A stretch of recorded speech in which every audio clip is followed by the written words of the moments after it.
জয়তে পৰমাৰাধ্য পৰম কৃপালু কৃষ্ণগুৰু ঈশ্বৰৰ শ্ৰীচৰণত সহস্ৰ কোটি প্ৰণিপাত জনা হৈছে। লগতে আমাৰ চিৰনমস্য গুৰু কৃষ্ণ প্ৰেমানন্দ প্ৰভুৰ শ্ৰীচৰণতো আমাৰ ভক্তি ভৰা সেৱা নিবেদিছোঁ। আজিৰ এই মহান অনুষ্ঠানত উপবিষ্ট হোৱা আপোনাসক ভকত বৈষ্ণৱ ৰসময়ী ভক্তিৰ আধাৰ স্বৰূপা আই মাতৃসক আপোনাসকৰ চৰণৰ ধূলি শিৰত লৈ কৃষ্ণগুৰু ঈশ্বৰৰ কৃপা বাঞ্ছা কৰি আমি নিমিত্তভাৱে দুআষাৰ আপোনাসকৰ লগত কৃষ্ণগুৰু ঈশ্বৰ সম্পৰ্কে আলোচনা কৰিবৰ কাৰণে প্ৰয়াস কৰিছোঁ। কৃষ্ণগুৰু ঈশ্বৰে ভক্তসকলক উদ্দেশ্যি এষাৰ বাক্য কৰি আহিছিল যে তুহুন চাৰেণ্ডাৰ কৰিবি। ঈশ্বৰৰ ওচৰত চাৰেণ্ডাৰ কৰাৰ কথা কৃষ্ণগুৰু প্ৰভু ঈশ্বৰে ভকতসকলক উপদেশ দিছিল। কৃষ্ণগুৰু ঈশ্বৰে ঈশ্বৰৰ ওচৰত চাৰেণ্ডাৰ কৰিবলৈ দিয়া মানে কি? গুৰু ঈশ্বৰ এক, গুৰু ঈশ্বৰৰ মাজত পাৰ্থক্য একো নাই। অৰ্থাৎ গুৰুৰ চৰণত নিজকে অৰ্পণ কৰি গুৰু ভক্তি কৰাৰ কথা কৃষ্ণগুৰু প্ৰভু ঈশ্বৰে ভকতসকলক উপদেশ দিছিল। এক লক্ষ্য মনোভাৱ লৈ দ্বৈতবাদী ভাৱ ত্যাগ কৰি গীতা মন্থনত কৃষ্ণগুৰু প্ৰভু ঈশ্বৰে এক লক্ষ্য সম্পৰ্কে এনেধৰণে উল্লেখ কৰিছে। মেকুৰীৰ লক্ষ্য দ্বৈতবাদ, সিংহৰ লক্ষ্য এক। মেকুৰীয়ে এটা চিকাৰ ধৰিবৰ কাৰণে ৰৈ থাকে আৰু হঠাৎ যদি অইন এটা চিকাৰ তাৰ সন্মুখত দেখা দিয়ে, তেতিয়া মেকুৰীয়ে আগৰ চিকাৰটো বাদ দি পিছৰ দেখা দিয়া চিকাৰটো ধৰিবৰ কাৰণে চেষ্টা কৰে। ফলত কি হয়? আগৰ চিকাৰটোও পলাই পতং দিয়ে আৰু পিছৰ চিকাৰটোও পলাই পতং দিয়ে। দুয়োটা চিকাৰৰ পৰা আহি বিফল হয়। সিংহৰ লক্ষ্য কিন্তু এক। সিংহ যিটো লক্ষ্য কৰিব সেইটোৱে ধৰিব। ডাঙৰেই হওক বা সৰুই হওক তাৰ প্ৰতি তাৰ লক্ষ্য নাই। যিটো লক্ষ্য কৰিছে সেইটোৱে ধৰিব। সিংহৰ নিচিনা এক লক্ষ্য মনোভাৱ লৈ গুৰুৰ বাহিৰে আন কোনো নাই, গুৰুৱেই মোৰ সমস্ত, এই মনোভাৱ লৈ কৃষ্ণগুৰু ঈশ্বৰক সেৱা ভক্তি কৰাৰ কথা প্ৰভু ঈশ্বৰে সমগ্ৰ ভকতসকলক উপদেশ আগবঢ়াই আহিছে। এবাৰ কৃষ্ণগুৰু ঈশ্বৰে মহাপালনামত ভকতসকলক উদ্দেশ্যি এটা প্ৰশ্ন কৰিছিল ভকত মিলনত, যে তোহাক মই এটা প্ৰশ্ন কৰিম, উত্তৰ দিবি। তহঁতক যদি এজন দুষ্ট দগাবাছে মাৰিবলৈ খেদি আহে, এডাল বিষাক্ত সৰ্পই যদি দংশন কৰিব খেদি আহে, তোহোন কৃষ্ণগুৰু ভকত হিচাপে কি কৰিবি? সৰ্পডালক মাৰিবলৈ খেদি যাবি নে ভয়তে পলাবি? দুষ্টজনৰ লগত কাজিয়া কৰিবি নে মাৰামাৰি কৰিবি? তোহোন ভকত হিচাপে কাজিয়াও কৰিব নোৱাৰা, মাৰামাৰিও কৰিব নোৱাৰা। কি কৰিবি? ভক্ত হিচাপে কৃষ্ণগুৰু প্ৰভু ঈশ্বৰৰ প্ৰশ্নৰ উত্তৰ দিয়াৰ কাৰো সমৰ্থ আছে? কাৰো সমৰ্থ নাই। গুৰু ঈশ্বৰে দয়া কৰি কৃপা কৰি নিজেই ইয়াৰ উত্তৰ ভক্তসকলক দিছিল যে তোহোন কৃষ্ণগুৰু ভক্ত হিচাপে এইটোৱেই কৰিব লাগিব যে চাৰেণ্ডাৰ, ঈশ্বৰৰ ওচৰত নিজকে অৰ্পণ কৰিব। নিজক অৰ্পণ কৰিলেহে ঈশ্বৰে ভক্তক ৰক্ষা কৰিব। কিয়নো সেই দুষ্টজনৰ হৃদয়তো ঈশ্বৰে আছে আৰু সেই বিষাক্ত সৰ্পৰ তাতো ঈশ্বৰে আত্মাৰূপী আছে। ঈশ্বৰ যেতিয়া সন্তুষ্ট হ'ব, কোন দুষ্ট কোন দগাবাজ সেইজনে তোক মাৰিবলৈ, ক'ৰ বিষাক্ত সৰ্প সেইডাল তোক দংশন কৰিবলৈ, আত্মা সন্তুষ্ট হ'লে জগত সন্তুষ্ট। সেয়ে আমি অৰ্পণ কৰি, গুৰুক অৰ্পণ কৰি, নিজক অৰ্পণ কৰি গুৰুক সেৱা আগবঢ়াব লাগে। কৃষ্ণগুৰু প্ৰভু ঈশ্বৰে এটা কাহিনীৰে ভকতসকলক বুজাইছিল যে এজন গুৰু আৰু শিষ্যসকলৰ লগত নামঘৰত ঈশ্বৰৰ কথা আলোচনা কৰি থাকোঁতে হঠাতে এটা ডাঙৰ ভূমিকম্প আহিল আৰু ভূমিকম্পত ভয়তে শিষ্যসকলে বাহিৰলৈ দৌৰি পলাল। তেতিয়া ভূমিকম্প শেষ হ'ল। শিষ্যসকলে আহি গুৰুজনাক ক'লে যে গুৰুদেৱ, ইমান ডাঙৰ ভূমিকম্প, আমি ভয়তে বাহিৰলৈ দৌৰিলোঁ। আপোনাৰ ভয় লগা নাছিল নেকি? আপুনি কিয় ইয়াৰ পৰা নদৌৰিলে? তেতিয়া গুৰুজনাই কৈছে যে মোৰো ভয় লাগিছে। তেনেহ'লে আপুনি কিয় দৌৰা নাই? আপুনি কিয় ইয়াৰ পৰা পলোৱা নাই? তেতিয়া গুৰুজনাই কৈছে ময়ো দৌৰিছোঁ, ময়ো পলাইছোঁ ইয়াৰ পৰা। তোমালোকে ভয়তে দৌৰিছা বাহিৰৰ পাৰ্থিৱ জগতৰ কাৰোবাৰ আশ্ৰয় বিচাৰি। মই দৌৰিছোঁ পৰম পিতা পৰমেশ্বৰ সৃষ্টিকৰ্তা ভগৱন্তৰ ওচৰত। মই নিজকে ঈশ্বৰৰ ওচৰত অৰ্পণ কৰিছোঁ। ঈশ্বৰেহে আমাক ৰক্ষা কৰিব পাৰে। বাহিৰৰ পাৰ্থিৱ জগতখনত কোনেও কাকো ৰক্ষা কৰিব নোৱাৰে।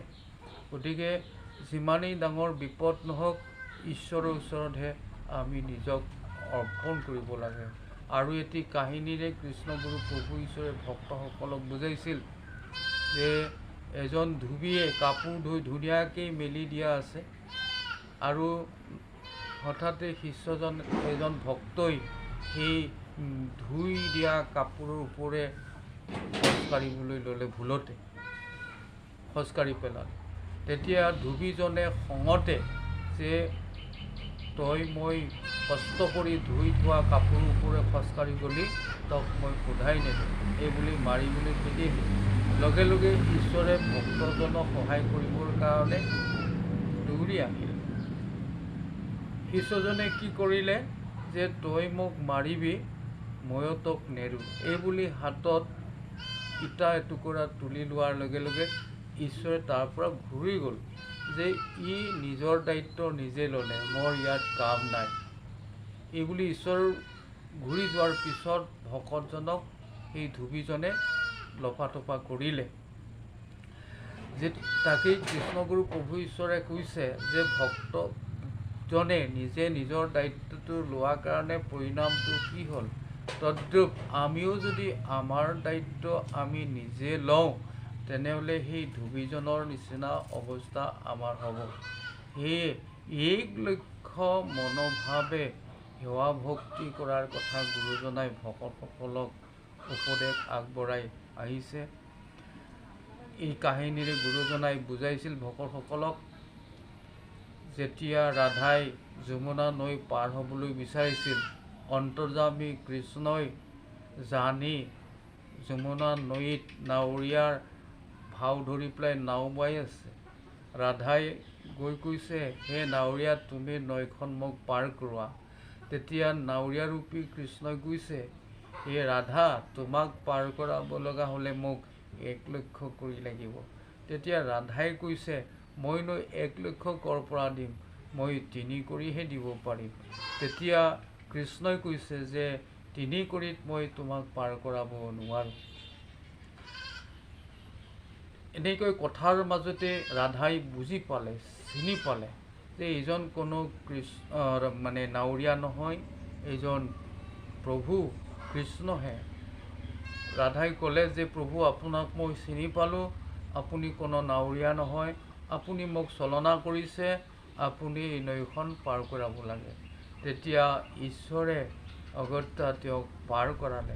পাৰ কৰাৰ পিছত ৰাধাই কৃষ্ণক কৈছে, হে প্ৰভু, আপুনি যে ক'লে মোক 3 কৰিত পাৰ কৰাব নোৱাৰোঁ, 1 লক্ষ কৰি লাগে, ইয়াৰ তাৎপৰ্যটো কি? 3 কৰিত কিয় পাৰ কৰাব নোৱাৰে? 1 লক্ষ কৰি কিয় দিব লগা হ'ল, বা 1 লক্ষ কৰি ক'ৰ পৰা দিব?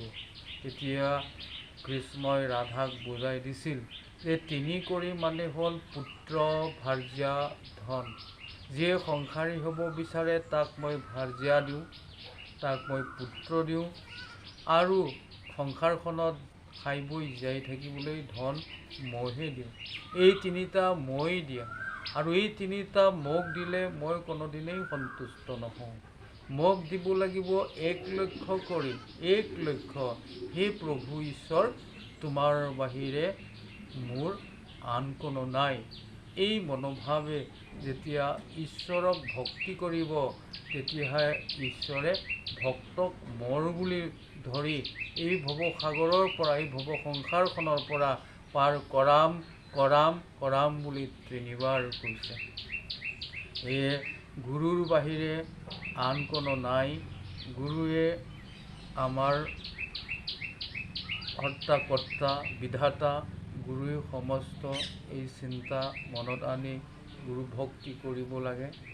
যিটো কৰে মোক আগ তথাপি নেৰৈ পাক, যিটো কৰে মোক আগ তাক কৰোঁ সৰ্বনাশ, তথাপি নেৰৈ পাক তাৰ মই ডাকৰ ডাক। যিয়ে মোক আশা কৰি চলে, তাক মই লতি ঘটি কৰি দিওঁ, তাক মই সৰ্বনাশ কৰোঁ। তথাপি যদি মোৰ সি আশ্ৰয় নেৰিলে, তাৰ মই দাসৰ দাস। মোৰ ওচৰ যিজনে নেৰিলে, তাৰ মই দাসৰ দাস। যিটো আমাৰ জীৱনত হ'ব বা যিটো হৈ আছে, সকলো ঈশ্বৰৰে কৃপা। ভালৰ কাৰণে সমস্ত সমস্যাবিলাক হয়। এই কাহিনী কৃষ্ণগুৰু প্ৰভু ঈশ্বৰে ভকতসকলক বুজাই দিছিল। এজন গুৰু আৰু এজন শিষ্যই এখন গাঁৱত ধৰ্ম প্ৰচাৰ কৰিবলৈ গৈছিলে। সেইখন গাঁৱৰ মানুহে গুৰু আৰু শিষ্য দুয়োজনাকে দেখি বহুত নিন্দা কৰিবলৈ ধৰিলে। ক'ৰ গুৰু আহিছে, এইবোৰ কি ধৰ্ম প্ৰচাৰ কৰিবলৈ আহিছে, আমাৰ গাঁৱত এইবিলাক ধৰ্ম নচলে, এইবুলি তেওঁলোকক ঘৃণা কৰিব ধৰিলে, গালি শপনি পাৰিব ধৰিলে আৰু দলি চপৰা মাৰিবলৈ ল'লে। তেতিয়া শিষ্যজনে গুৰুৰ গাত দলি চপৰা লাগিব বুলি থিয় হ'ল। প্ৰভুসকল, বাপসকল, আপোনালোকে দলি চপৰা নামাৰিব, গুৰুৰ গাত লাগিব। এইবুলি যেতিয়া হাতযোৰ কৰি ক'ব ধৰিছে, দলি চপৰা আহি শিষ্যজনৰ গাত লাগিব ল'লে। তেতিয়া দেখিছে যে গোটেই তাৰ শিলগুটি চপৰা লাগি গা ফুলি গৈছে। পিছফালে ঘূৰি চাইছে, গুৰুজনা ওচৰত নাই। গুৰুজনা গহীন গম্ভীৰ খজেৰে গৈ আছে। তেতিয়া শিষ্যজনেও গুৰু পিছে পিছে দৌৰিব ল'লে। গুৰুজনা যিহেতু গৈ আছে, মইনো কিয় থাকোঁ, এইবুলি গুৰু পিছে পিছে গ'ল। গুৰুসকলৰ গমন এনেধৰণৰ, গাঁৱত যেতিয়া হাতী যায়, তেতিয়া কুকুৰে ভৌ ভৌ কৰে, কিন্তু কুকুৰলৈ হাতীৰ লক্ষ্য নাই। তদ্ৰূপ গুৰুসকলৰ কোনে গালি পাৰিছে, কোনে নিন্দা কৰিছে, কোনে দলি চপৰা মাৰিছে, তালৈ গুৰুৰ লক্ষ্য নাই। গুৰুৰ লক্ষ্যব গন্তব্য স্থান। এনেকৈ গৈ থাকিল। গুৰুৱে যিহেতু একো নক'লে, তেতিয়া শিষ্যজনেও একো নক'লে, গুৰুৱে যিহেতু কোৱা নাই। গৈ গৈ মাজ পথাৰত এজোপা গছৰ তলত গুৰু আৰু শিষ্য দুয়োজনাই বহিল। আৰু সেইখিনি সময়তে শিষ্যজনে গুৰুক ক'লে, হে গুৰুদেৱ, এই গাঁওখনৰ মানুহ ইমান অভদ্ৰ মানুহ, ইমান বেয়া মানুহ, আমাক বিনা কাৰণতে সিহঁতে গালি পাৰিলে, নিন্দা কৰিলে, আমাক দলি চপৰা মাৰিলে, বহুত শাস্তি দিলে। প্ৰভু, এওঁলোকক আপুনি কিবা এটা অভিশাপ দিব লাগে। তেতিয়া গুৰুজনাই ক'লে, হয়, তই ঠিকেই কৈছা, এইখন গাঁৱৰ মানুহ বহুত বেয়া মানুহ। সিহঁতে আমাক বিনা কাৰণতে শিলগুটি মাৰিলে, দলি চপৰা মাৰিলে। মই ইহঁতক অভিশাপ দিছোঁ যে ইহঁতৰ ধনে ধানে উভৈ নদী হওক। এইবুলি কোৱা শিষ্যজনে ভাবিলে, এইটো আৰু কি অভিশাপ হ'ল, যিসকলে আমাক ইমান নিন্দা কৰিলে, ইমান তিৰস্কাৰ কৰিলে, দলি চপৰা মাৰিলে, এওঁলোকক আকৌ ধনে ধানে উভৈ নদী হওক বুলিহে গুৰুজনাই ক'লে। তথাপিও শিষ্যৰ এটা ধৰ্ম, গুৰুৰ ওপৰত মাত মাতিব নাপায়। গুৰুৱে যি কয় সেইটোৱে সঁচা বুলি শিষ্যই ধৰি ল'ব লাগে। সেয়ে শিষ্যজনে একো নক'লে। আকৌ এখন গাঁৱলৈ তেওঁলোকে গমন কৰিলে।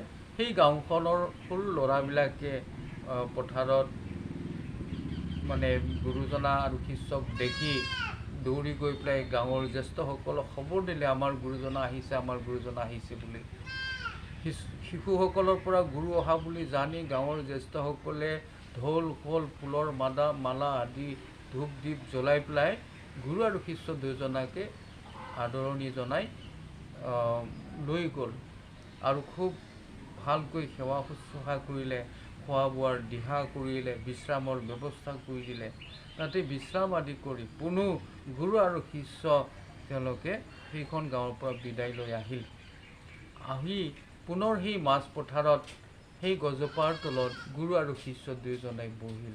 তেতিয়া শিষ্যজনে আকৌ ক'লে, সেই গুৰুদেৱ, এই গাঁওখনৰ মানুহবিলাক ইমান ভাল মানুহ, আমাক ইমান সেৱা ভক্তি কৰিলে, এওঁলোক খুব ভাল মানুহ।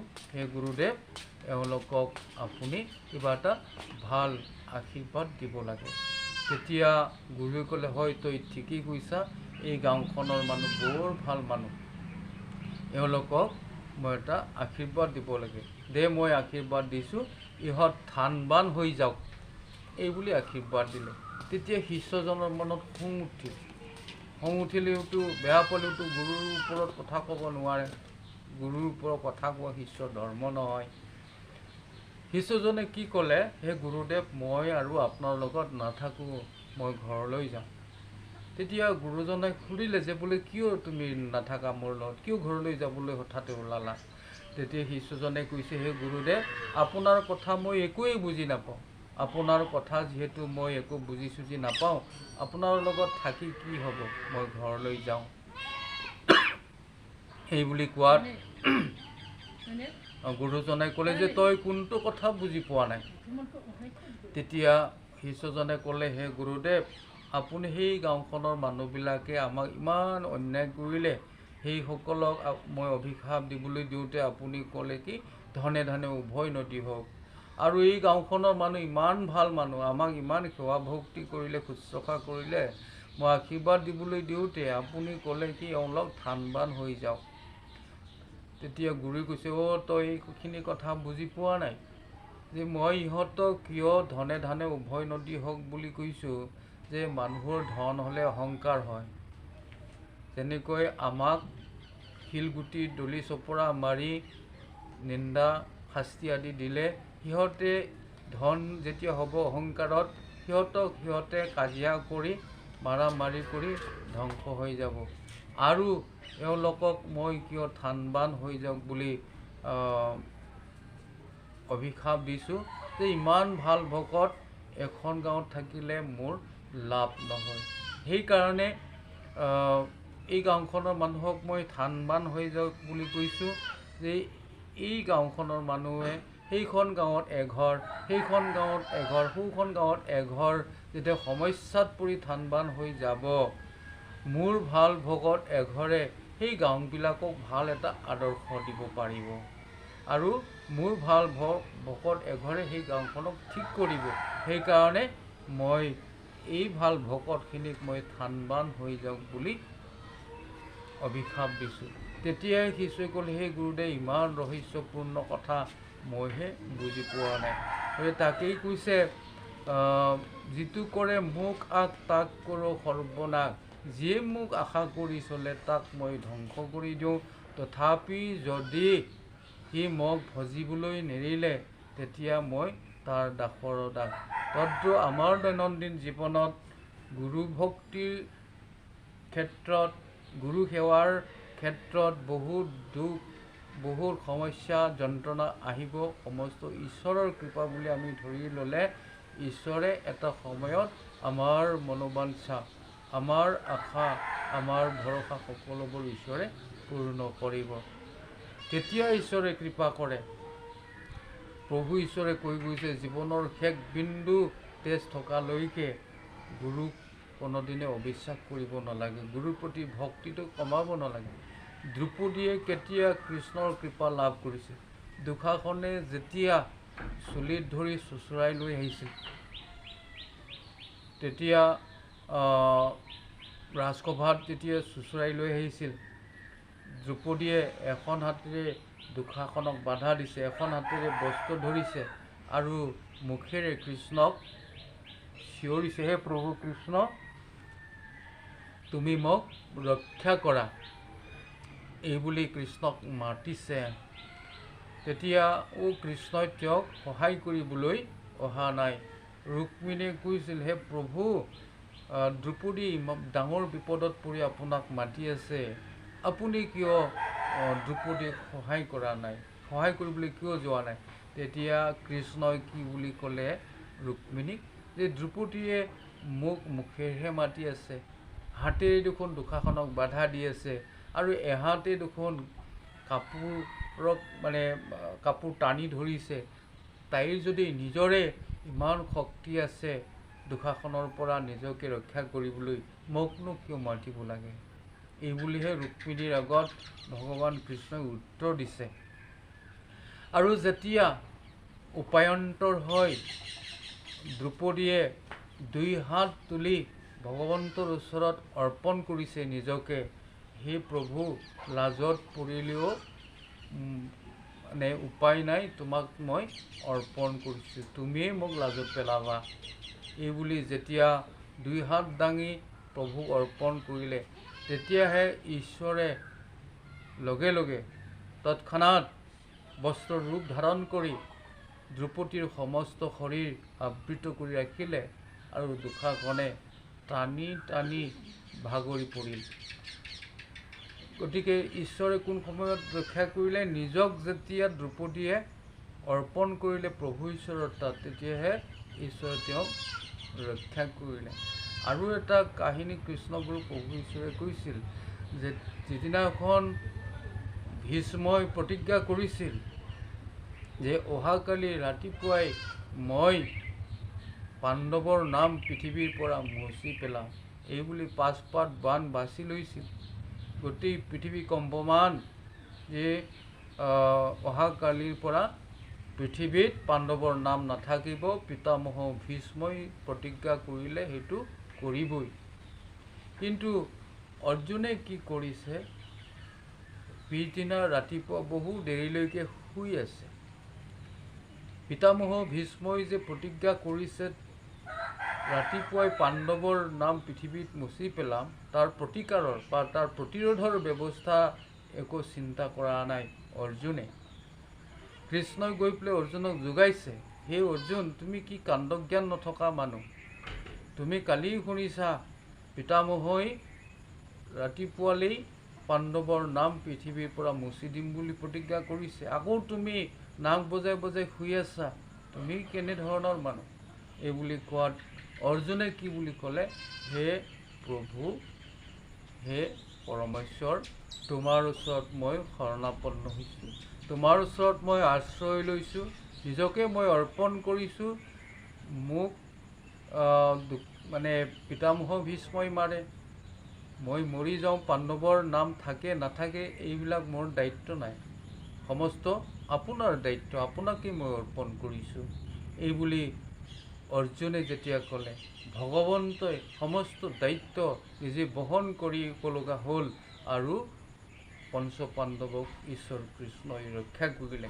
গতিকে এই আদৰ্শ কৃষ্ণগুৰু প্ৰভু ঈশ্বৰে আমাৰ ভক্তসকলক উপদেশ দি কৈছে, যে চাৰেণ্ডাৰ, আত্মসমৰ্পণ হ'লেহে কৃষ্ণগুৰু প্ৰভু ঈশ্বৰে আমাক ৰক্ষা কৰে। জয় কৃষ্ণ।